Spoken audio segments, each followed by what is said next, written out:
Subscribe करें stream कर India official को और बेल आइकॉन को प्रेस कीजिए।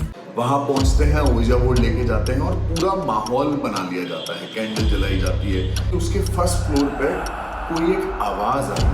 वो जो लड़की थी ना, इतना डर जाती है एकदम, वो कहती है मुझे नहीं खेलना और वो छोड़ देती है। क्लियरली इनको कोई साए का, कोई बुरी आत्मा का एहसास हो रहा है। कुछ नहीं पता उसे, वो खुद चीख रहा है, सारे एक्सपेरिमेंट उसके सब व्यर्थ हो गए।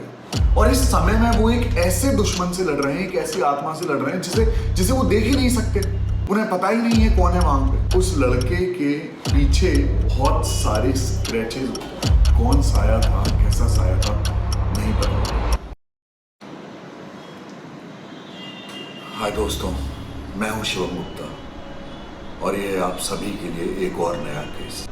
मैं नहीं जानता कि आप में से कितने सारे लोगों ने ओइजा बोर्ड के बारे में सुना, लेकिन जहां तक मैं जानता हूं ये बहुत ही फेमस टॉपिक है। बहुत सारे लोग हैं जो इसमें विश्वास करते हैं और बहुत सारे लोग हैं जो इसे बिल्कुल बकवास मानते हैं। तो मैं आपको बताना चाहता हूं कि इसका अगर आप एक्यूरेसी देखोगे तो हो सकता है शायद 1% ही हो, लेकिन वो जो 1% होता है ना,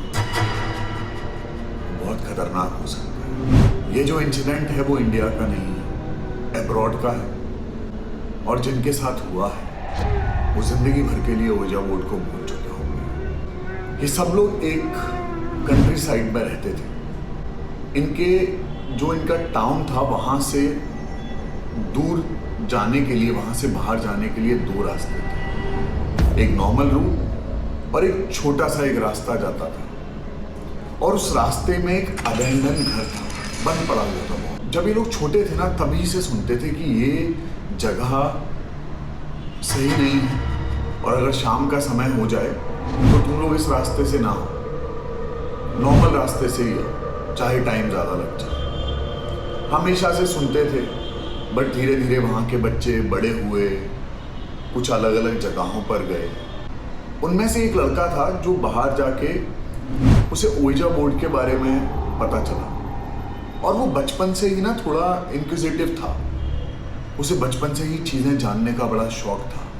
अगर कोई भी उसे कहता था ना कि ये चीज़ ऐसी है, तो वो ऐसे ही नहीं मान लेता था जब तक वो उसके बारे में पता ना करे। खैर, एक बार इनका रियूनियन होता है और जब ये सब लोग मिलते हैं तो डिसाइड होता है कि यार बचपन की बातें चल रही होती हैं और उस बातों में ये सेम बंदा उस टॉपिक को छेड़ता है कि यार उस घर के बारे में सुनते थे बचपन में, चले गए वहां, देख के आए क्या। तो ये 4 लड़के थे, 3 एक्साइटेड हो जाते हैं और एक उसमें लड़की थी। वो कहती है कि छोड़ो ना यार, क्यों करना है ये सब। तो वो उसके फियर की वजह से वो लोग डिसाइड करते हैं कि अपन लोग एक काम करेंगे, दिन में चलते हैं। ये लोग दिन में चारों वहां पहुंचते हैं और वहां पहुंच के देखते हैं कि बंद सा पड़ा हुआ है, बहुत ही गंदा सा है और ऐसा सच दिन में उन्हें कुछ पता चलने के चांसेस भी नहीं थे। बट ये जो लड़का बाहर से जाता है ना, उसके दिमाग में कुछ और ही प्लान होता है।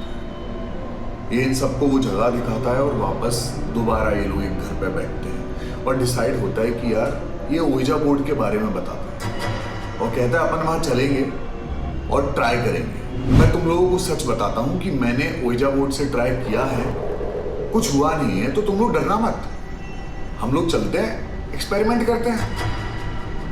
तो वो लड़की कहती है कि एक ही कंडीशन है, हम जाएंगे, लेकिन अगर कुछ भी माइनर सा भी फील हुआ, थोड़ा सा भी ऐसा लगा कि वहां पर कोई है, हम तुरंत वहां से निकल जाएंगे। ये लोग प्लान करते हैं, नाइट डिसाइड हो जाती है कब ये लोग करने वाले हैं। वहां पहुंचते हैं, ओइजा बोर्ड लेके जाते हैं और पूरा माहौल बना लिया जाता है, कैंडल जलाई जाती है। जो वो लड़का जानता था टू क्रिएट दैट एनवायरनमेंट, वो सब कुछ करता है। सारे रूल्स बता चुका है कि किसी को भी प्लैंचेट से उंगली नहीं हटानी है।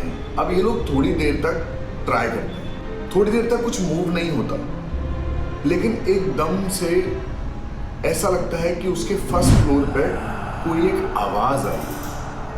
अब वो आवाज कैसी थी, जैसे टिन को अगर आप दबाओगे ना तो वैसी आवाज थी। तो उस आवाज से ऐसा लगता है कि जैसे यार कोई भी रीजन हो सकता है, बंद पड़ा है घर, किसी वजह से हो रहा हो। सो दे इग्नोर्ड इट और वो अपना प्लेनचेट कंटिन्यू रखते हैं। थोड़ी देर बाद प्लेनचेट मूव होने लग जाता है और जैसे जैसे मूव होते जाता है सबको ट्रस्ट हो जाता है कि ये मजाक नहीं है। पहले ये लोग नॉर्मल सवाल कर रहे होते हैं, लेकिन ये जो लड़का है ना,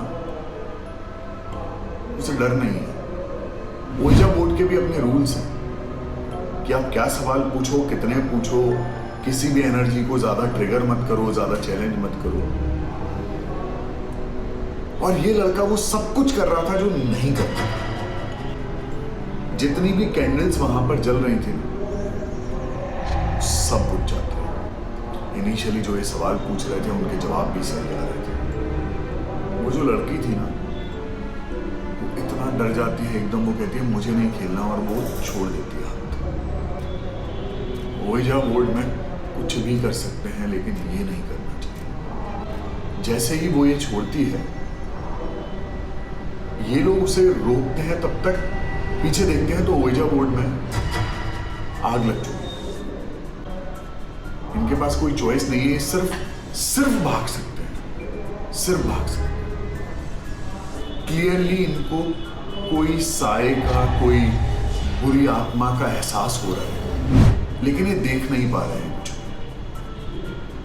वो लड़की भागना चालू करती है, पहला लड़का भागता है, दूसरा लड़का भागता है। ये जो बंदा जिसका ये सारा प्लान था, जो ये सब कुछ कर रहा था, वो भाग रहा है और उसे किसी ने ग्रैब कर लिया है। ना ही वो देख पा रहा है कि वहां कोई है नहीं है, कुछ नहीं पता उसे। वो खुद चीख रहा है, सारे एक्सपेरिमेंट उसके सब व्यर्थ हो। उसे बस ऐसा लग रहा है कैसे भी जान बचाए। और वो तीनों लोग वहां से सोच रहे हैं कि हम इसे बचाने जाए या नहीं जाए। ये तीनों वहां पहुंचते हैं, उसका हाथ पकड़ते हैं और खींचने की कोशिश करते हैं। और इस समय में वो एक ऐसे दुश्मन से लड़ रहे हैं, एक ऐसी आत्मा से लड़ रहे हैं जिसे वो देख ही नहीं सकते। उन्हें पता ही नहीं है कौन है वहां पे। ये भागते हुए वहां से, वो लड़का बहुत ताकत लगाता है, वो खिंच जाता है और ये लोग भागते भागते पहुंचते हैं। उस लड़के के पीछे बहुत सारे स्क्रैचेस हुए।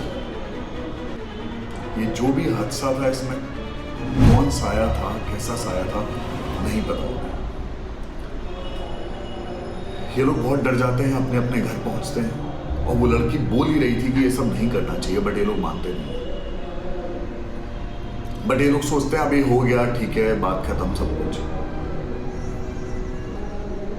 ये जो लड़का ओइजा बोर्ड लेके आया था, सबको पता था कि वो ओइजा बोर्ड जल चुका है। लेकिन ये अपनी अलमारी खोलता है दूसरे दिन, तो ओइजा बोर्ड उस अलमारी में उसी जगह पर रखा होता है जहां से ये ले गया था। सेम डे ये लड़का अपने टाउन को छोड़ के वापस वहीं चला जाता है जहां से आया था। और उसने जिंदगी में दोबारा ये कभी ट्राई नहीं किया। तो आप भी इस तरीके के किसी भी गेम को ना खेलें, ये मेरी आपसे हम्बल रिक्वेस्ट है। मजाक ही सही, लेकिन आप लोग नहीं खेलें। ओइजा बोर्ड कैन बी डेंजरस। अगर आपको ऐसे रियल केसेस पसंद हैं तो जल्दी से ऐप स्टोर पर जाएं और स्ट्रीम कर डाउनलोड कर लें। मैं आपको हर बुधवार को 9:30 बजे बहुत ही एक्साइटिंग और थ्रिलिंग हॉरर स्टोरी के साथ मिलूंगा। एंड बेस्ट पार्ट, मैं सिर्फ रियल केसेस सुनाता हूँ, कहानियां बनाता नहीं। सो गाइस, जल्दी से स्ट्रीम का डाउनलोड कर लीजिए। Thank you. स्ट्रीम कर बेफिकर।